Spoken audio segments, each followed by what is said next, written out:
కడపలో జరిగే మహానాడు కార్యక్రమానికి కర్నూలు జిల్లా నుంచి తెదేపా అభిమానులు, కార్యకర్తలు, నాయకులు పెద్ద సంఖ్యలో పాల్గొంటారని ఆ పార్టీ జిల్లా అధ్యక్షుడు తిక్కారెడ్డి తెలిపారు. నారా లోకేష్ పిలుపు మేరకు కర్నూలు జిల్లా నుంచి 24 మంది తెదేపా శాశ్వత సభ్యత్వం తీసుకున్నారని, వారు చెల్లించిన 24 లక్షల రూపాయలు తెలుగుదేశం పార్టీ కార్యకర్తల కోసం ఉపయోగిస్తారని తిక్కారెడ్డి తెలిపారు.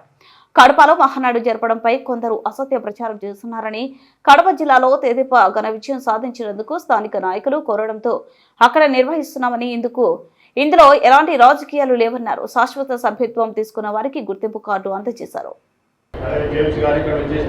అందరికీ కూడా నమస్కారాలు తెలియజేసుకుంటూ వారికి గౌరవం జరుగుతూ ఉంది. మరి అధ్యక్షుల వారు అదేవిధంగా శాశ్వతమైనటువంటి మెంబర్షిప్ ఇది కృతజ్ఞతలు, ధన్యవాదాలు తెలియజేస్తా ఉన్నాము. అదేవిధంగా నెక్స్ట్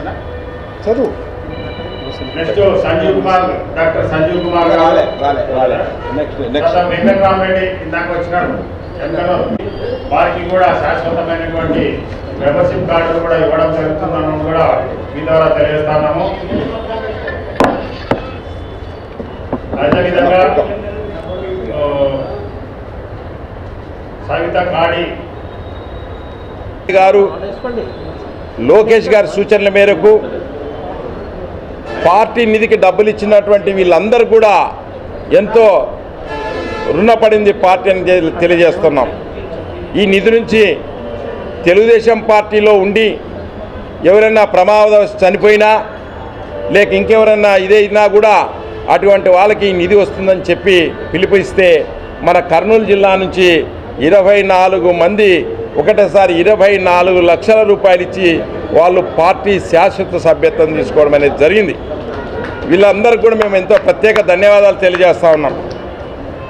అలాగే మన కర్నూలు నుంచి రేపు అంటే 27, 28, 29 కడపలో జరుగుతున్నటువంటి మహానాడుకు అత్యంత ఎక్కువ మందిని తీసుకొని పోయి అది దాదాపు 5 అనుకున్నాం 10 లక్షల వరకు జనాన్ని సమీకరించి మన కార్యకర్తల్ని అక్కడ మనం పెట్టడం. కడపలో ఎందుకు మహానాడు పెట్టినామంటే కొంతమంది ఏమేమో చెప్తా ఉన్నారు, అది కాదు.